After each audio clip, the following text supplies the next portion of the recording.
Unlike in the NBA and NFL, the MLB draft is a lot less significant to many fans. This is because of the fact that these players won't even see the majors for a few years in most cases. Sometimes, they don't even ever crack the major league roster. This also makes the draft hard to evaluate until a long time in the future. It's been 10 years since this draft took place, and now we can look back at it in perfect hindsight and see some great picks, as well as see a lot of bad ones. Make sure you stick around to the end where I'll redraft the entire draft if it were to happen in 2023.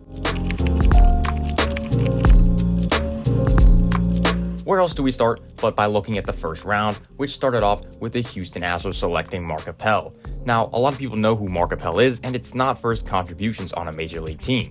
Appel struggled in the minors and dealt with various injuries. He was traded to the Phillies in 2015 along with other prospects for closer Ken Giles. The Phillies DFA'd him in 2017, and Appel announced that he would be stepping away from the game. He was placed on the reserve/retired list in 2018. He would make a comeback in 2021 and eventually even pitch in the majors for the Phillies in 2022. He pitched 10 innings in relief, posting a 1.74 ERA. He was released by the Phillies in 2023 and underwent an arthroscopic procedure on his elbow shortly after, causing him to miss the entire 2023 season. Mark Appel goes down as one of the worst draft busts since the turn of the century. The Cubs were on the clock at number 2 and took the University of San Diego product Kris Bryant. Bryant would fly through the minors and win NL Rookie of the Year in 2015. He would then lead the Cubs to a World Series in 2016, winning the NL MVP along the way. It was all downhill from there though.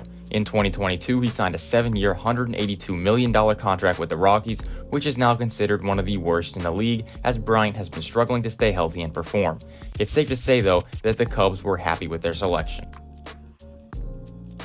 The third pick would be the first pitcher selected, and that would have been Jon Gray out of the University of Oklahoma. The Rockies made him the third pick in the draft, and he would be up and down during his time in Colorado. His most notable accomplishment, though, is definitely winning the World Series with the Texas Rangers last season.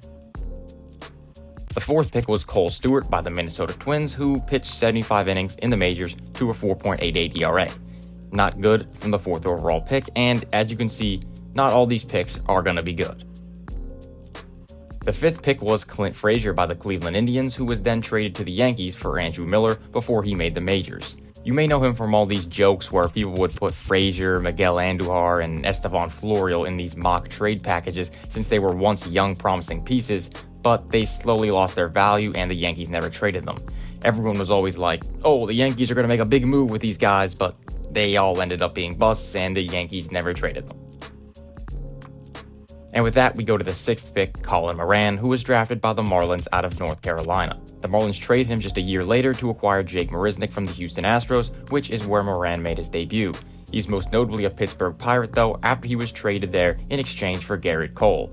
He had a couple decent years for the Pirates, but he was never that good, and he spent all of 2023 in the Mariners minor league system. The seventh pick belonged to the Red Sox, and they used it to acquire Trey Ball, a high school pitcher. You probably have no idea who that is, and I wouldn't blame you. He never made it past AA and walked away from baseball in 2018 when he became a free agent and nobody signed him. Hunter Dozier was then selected by the Royals with the 8th pick in the draft. He was drafted as a shortstop but would eventually move away from that position. He never really got going in the majors though and was released by the Royals in May of 2023, and he remains a free agent. At number 9, the Pittsburgh Pirates selected Austin Meadows. Meadows has had an interesting career to say the least. He was developed in the Pirates minor league system, and shortly after his debut, he was traded to the Rays in a package for starting pitcher Chris Archer. This of course goes down as one of the more notable trades of the past decade because of just how bad it was for the Pirates. Meadows became an all-star with the Rays before being traded to the Tigers, where he has struggled to stay on the field from both physical and mental health struggles. He had vertigo, then COVID, then he injured his Achilles, and he would not return after that due to mental health issues, and he is currently a free agent. Phil Bickford was drafted by the Blue Jays at number 10, but he did not sign and went on to attend the College of Southern Nevada. This is a pretty rough top 10. Kris Bryant was the only true star in there, and he didn't really last too long. Jon Gray and Austin Meadows showed flashes of talent, but could never put it together for multiple seasons. There is one player that remains unnamed that still haunts these teams to this day. Passing on him was probably a mistake. But we go to pick number 11, which is first baseman Dominic Smith by the New York Mets. Smith never really found his role in the Mets system and would be forced to play outfield after Pete Alonso took over the first base position. He had a few good short seasons of hitting, but never put together a good full season. He is now a free agent after playing for the Nationals in 2023. Pick 12 takes us back to the unknown as the Seattle Mariners selected DJ Peterson, a third baseman out of the University of New Mexico. He never appeared in a major league game and last played in 2022 for the Rockies AAA team. Pick 13 was Hunter Renfroe, an outfielder from Mississippi State University. Renfroe is known for two things: having a good arm, and he plays for just about every team. He has played for 6 teams in his 8-year career, which is kind of insane to think about. He has been a solid producer just about everywhere he went. He was and never will be a star, but he's a solid hitter and a role player in a lineup. Pick 14 belonged to the Pirates, their second pick of the first round, and they selected high school catcher Reese McGuire. He's known for an off-the-field event, I guess you could say. If you know, you know. If you don't, you can probably just look up his name and it will come up somewhere. At pick 15, the Diamondbacks selected Braden Shipley, a pitcher out of Nevada. He threw 100 innings in the majors for an ERA over 5. Not good. Pick number 16 belonged to the Philadelphia Phillies, and they selected high school shortstop J.P. Crawford. He would play very well in the minors and eventually became a top 10 prospect in the entire league.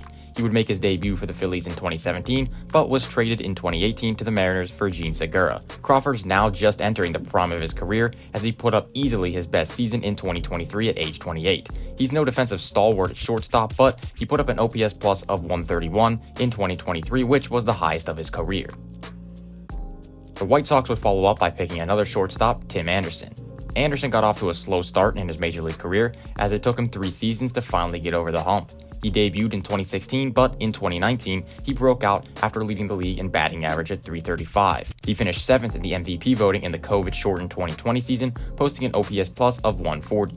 He made the All-Star team in 2021 and 2022, but in 2023, he was statistically one of the worst players in the league with a B-WAR of -2.0. He's currently a free agent and will probably get a starting job somewhere just because of his track record. After 2 solid picks, the Dodgers would ruin that streak at pick 18 as they pick right-handed pitcher Chris Anderson. He never made the majors. Pick 19 was Marco Gonzalez by the St. Louis Cardinals. He debuted for the Cards in 2014, but would be traded in 2017 to the Mariners for outfielder Tyler O'Neill. Marco settled in with the Mariners and put up 5 solid seasons from 2018 to 2022.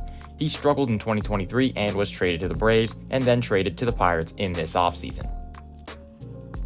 At pick 20, the Detroit Tigers selected pitcher Jonathan Crawford, and he would not make it past high A as he walked away from the game in 2017. He played independent ball from 2020 to 2023. And just like that, the top 20 is complete. There were some solid picks, but the big one still looms. The Tampa Bay Rays had the 21st pick, and they selected the second catcher of the draft, Nick Schufo. Schufo debuted in 2018, but his career stat line would not be impressive. He played in just 21 games before retiring in 2022. The 22nd selection of the 2013 draft was right-handed pitcher Hunter Harvey to the Baltimore Orioles. Harvey would transition to the bullpen late in his minor league career, and he debuted with Baltimore in 2019. The Nationals would then select him off waivers in 2022, and he had his best season of his career in 2023. A 2.82 ERA in 60.2 innings, he had 10 saves and an ERA plus of 153. The Rangers selected Chichi Gonzalez with the 23rd pick. He never settled into the majors after debuting in 2015. He would play for 6 different teams, most recently the Marlins in 2023, pitching 3.2 innings and posting an ERA of 7.36. At pick 24, the Oakland Athletics selected outfielder Billy McKinney out of high school. He was traded to the Cubs for Jeff Samardzija, then traded by the Cubs to the Yankees in the Gleyber Torres-Aroldis Chapman trade. He never put up great numbers, and he was selected off waivers by the Pirates this offseason. The Giants then selected infielder Chris Arroyo with the 25th pick. Arroyo would just play 1 season for the Giants before being traded to the Rays for Evan Longoria. His best season came in 2021 with the Red Sox when he posted a 1.5 B-WAR, and he is currently a free agent. The New York Yankees made third base prospect Eric Jagiello the 26th pick in the 2013 draft. Jagiello would never make the majors and got to AAA with the Reds before retiring in 2018. With the final selection of the first round, the Cincinnati Reds selected Phillip Ervin, an outfielder out of Samford University. He would post a career B-WAR of .4, and he currently plays in independent ball. The first round is now over, and we can finally get to the compensation round A, which is very important to this draft because of the 5th pick in that round.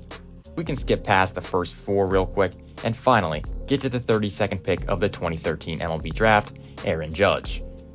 31 different picks went by before the 6'7" outfielder was taken off the board by the Yankees. Of course, you all know who Judge is. He has broken records and signed a huge contract last offseason. Now it's finally time to do a little redraft of the top 10, or just go over the top 10 players of this class, however you want to think about it. Let's get right into it. With the first selection, the Astros would of course select Aaron Judge. He's the best player in the draft, no question about it. MVP, $400 million contract, not much else to say.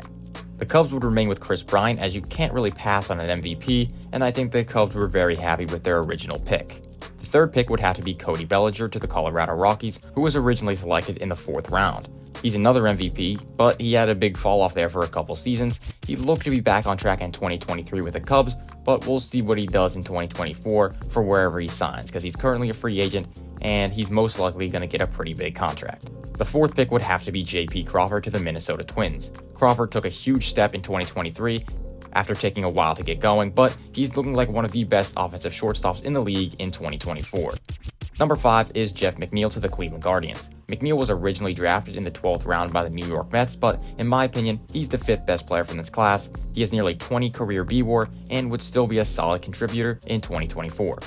Number 6 goes to Tim Anderson. If this redraft happened a year before, he would easily be number 4 in this list, but you can't ignore the disaster of the 2023 season from Anderson. Number 7 goes to Hunter Renfroe. Like I said before, he's never been a star, but he's a solid everyday player with a good bat. Number 8 is Ryan McMahon. Originally taken in the 2nd round by the Rockies, McMahon is a solid defender who can play both 3rd and 2nd and is about league average with the bat. He's accumulated 12.4 B-WAR over the course of his career. Number 9 is Tyler O'Neill, who was originally selected by the Mariners in the 3rd round. We talked about him before in the Marco Gonzalez trade, and he has put up solid numbers with the Cardinals in his career. O'Neill hasn't had the best seasons in the past 2 years though, and it's looking like that 2021 breakout year is more of an outlier than a start of a trend. And finally, at number 10 is Devin Williams, who was originally drafted in the 2nd round by the Milwaukee Brewers. It's hard to rank relief pitchers here since they don't have nearly as much value as any other position, but Williams has done nothing but dominate since his rookie year in 2019. He's a top 5 reliever in the league, and even though relievers don't inherently hold a lot of value, he cracks the top 10. And that's it. That's the 2013 MLB Draft 10 years later. Let me know what you think about it, and we can all laugh in hindsight at all the teams who passed on Aaron Judge. It's a fun little activity I like to do. Thank you for watching. Make sure you like the video if you did, and subscribe if you want to see more. I'll see you next week. Goodbye.